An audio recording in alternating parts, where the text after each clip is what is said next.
Hi there. Welcome to Monday's assembly, and it's all about looking after our mental health, linking to Saturday, which was International Mental Health Day, and getting us to think a little bit more about what mental health means and how we can help support it. So the first thing is to think about physical health. We all know what it is to be healthy physically. We do loads of things to help look after our body physically, like eating healthy food, doing our daily mile. Can you think with your teacher now about how we can look after our physical health? I'm going to give you a moment just to have a little think about how you can do that. So giving you two examples, the daily mile or eating healthily. Off you go.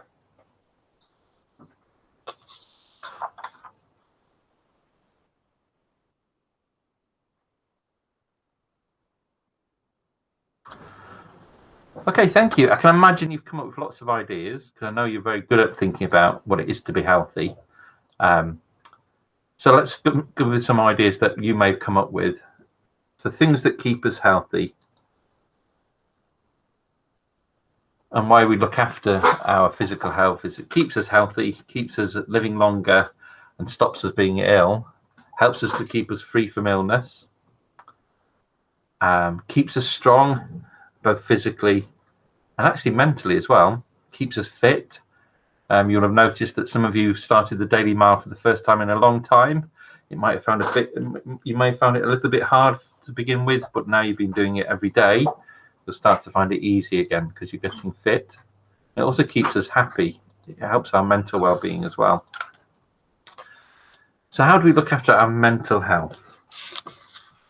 A healthy mind is as important as a healthy body, and some people forget that. Some people focus on their bodies and forget about their minds, and actually their minds are just as important. And that's why we've got International Mental Health Day, so people realize that. But what do we mean by mental health? So mental health means keeping our minds healthy, so not just our bodies but also our minds being healthy as well.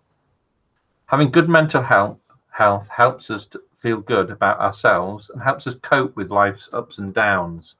So if you've got good mental health, then meeting the challenge, for example, is easier than if you haven't got your mental health isn't as good and you're not willing as much to meet those challenges because you haven't got that robustness inside of you. And how do we look after our mental health? There's lots of ways that we can do that, and some of them are the same as keeping physically well. So eating well, sleeping well, making sure you get enough sleep, getting to bed on time and making sure you get up on time as well. Drinking plenty of water is shown to help mental health. It's almost like fuel for your brain. Talking to people we trust about how we feel, so making sure that we're talking about how we feel and not keeping it bottled in, and talking freely about it. Doing activities we enjoy, so that might be reading a book. For example, one of the things that I really enjoy is watching films with my son. It gets me away from the day-to-day kind of thinking and gets me to think creatively. Having good friends, being able to talk to your friends, play with them, being able to rely on them as well, that's huge feelings. And working towards goals. So when we're finding things difficult, about how do we break that up to be able to meet the challenge and be able to work towards tiny goals to get towards the bigger picture. Sometimes we have problems with our mental health, just like we have problems with our physical health. So with our physical health, it might be that we twist an ankle or we can break bones and all those kind of things. And it's the same with mental health as well. So just like our bodies can get ill, so can our minds. We can have problems with our mental health, just like our physical health. And you know what? That's okay. Just like it's okay to break a bone sometimes, that it gets fixed by casts and things like that. It's okay as well to have difficulties with mental health. There's no difference between having a problem with physical health and having a problem with mental health. We can help each other to look after our mental health by doing three things, really. Talking, making sure you talk to somebody that you can rely on, whether it's a friend, whether it's your mum, dad, teacher or TA, somebody you trust to be able to talk about how you're feeling. And on the other side of it is, if you're being spoken to about mental health, is listening, taking some time to stop and listen. So if you're a teacher, TA, or a friend, or a mum and dad, and their child is talking to them about how they feel, that you spend some time just listening, being able to have that conversation. And the other thing that's really important is, if you're finding it difficult, then you tell somebody. You don't leave it bottled up. You don't leave it inside to get worse and worse, because your mind can do that. You can get stuck on thoughts, and I often call it a hamster treadwheel. So, a hamster sits on a wheel and it goes round and round and round, and sometimes your mind can do that. You can think of a problem and it just keeps going round in your mind and it doesn't go away. And the way to solve that is to tell somebody about it and to talk about it. So talking is really important. Talking about how we are feeling, not just the bad times, but also the good times. So you can recognize when it's good and when you're finding things difficult. And being honest about how you feel. There's nothing wrong with being cross, angry, scared, all these thoughts that everybody has, no matter who you are, whether you're a head teacher, whether you're a TA, whether you're a child in year 1, whether you're a child in year 6, it doesn't matter. We all have these feelings, but it's knowing how to deal with them that matters. Asking our friends if we think something is wrong. So if we're seeing something that's not quite right in your friend, or your teacher seeing something that's not quite right, asking, is everything okay? Are you feeling all right? Asking a trusted adult to help us. So sometimes we need an adult to step in and to support us. So it could be your mum, your dad, your TA, your teacher, could be a grandparent, but somebody you trust to be able to tell. And often the biggest thing, and the reason why we've got in our values and also in our expectation is be kind, is actually what's really important is when you're talking about this and how you're feeling, you use kind words, and particularly for those people that are listening to you, it's really important that being kind is a cornerstone of this. And telling somebody that you care, so particularly if you're listening to somebody who's having problems, that you're taking the time and you're telling them, I care about you. I want to hear what you're saying. I want to help you solve the problems that you've got. So the other aspect of this is listening, not just listening to others tell you about things, but also listening to yourself, listening to your body and your mind, what it's telling you. So if you're a good friend and you're being kind, you're going to be supportive. Friends look out for each other and they will listen to each other. Like I said, taking time to listen to each other is really important. So sometimes we live really busy lives and you might not have the moment there and then. If that's not the case, that's fine, but make sure you come back to it to say, look, I can't talk about it now, but I'll make some time a little bit later on to listen.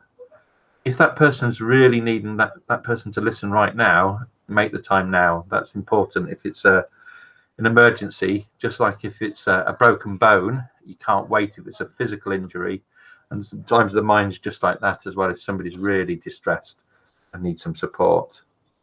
So being kind to each other and ourselves, and it's one of our expectations, isn't it? And it literally says that, to be kind to each other and ourselves. So that's being kind to other people, saying kind words and doing kind things, but also being kind to ourselves, making sure we're listening to ourselves, making sure we're being kind to ourselves as well by giving ourselves a break, and also telling if we're finding things that are difficult as well. And then always listening to somebody who needs to talk and just spending that time to stop, listen, and really listen. And sometimes it just needs somebody to listen and not say anything just to fix it. Somebody just might need some time just to download what they're feeling. They just need somebody to listen to them. The other bit is telling. This is really important, that often if you don't tell somebody that you're finding things difficult, things can build up in your head. Remember the hamster wheel that I mentioned earlier? So telling a teacher or an adult you trust if you're worried about something is really important. And that adult can be anybody. It can be your mum, dad, it can be your grandparents, uncle, auntie, a teacher or a TA, somebody you trust, to be able to listen and to be able to do something with your problems. Tell somebody even if you're not sure, and this is really important. Often your feeling inside is you're not sure that this is a problem that you want to share, or it's a problem that everybody deserves to hear, because you just feel it might be your problem. and you're not willing to share that with anybody else, but share and tell somebody, even if you're not sure, and that's important. They will listen, and often you'll find that your problem is often shared by other people as well, and somebody might know how to think around that issue. If it feels difficult to tell somebody, it might be even more important to tell.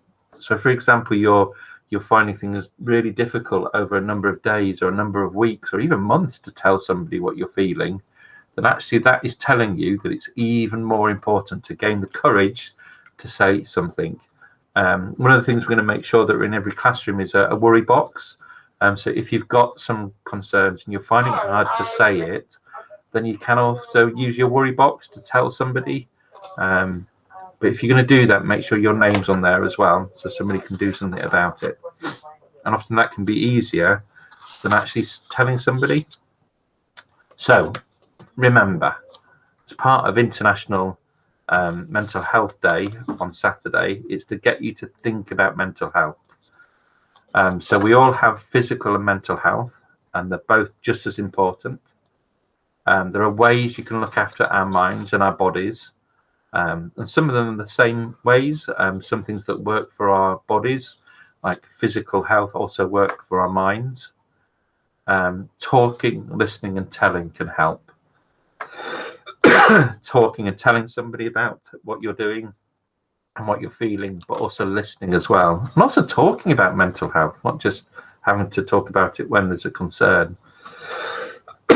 One of the most important things, which is why it's one of our values and why it's one of our expectations, is being kind to each other and yourself is really important.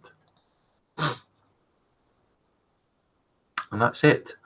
So what I'm going to leave you with is, if you would like to do this at home, then you could give it to me, is create a post or a poem about one of the things you've learned in today's assembly about mental health, and we can share that online in the newsletter or in our Golden Assemblies. That's it. Thank you. Have a lovely day and look after yourself both physically and mentally. Bye-bye.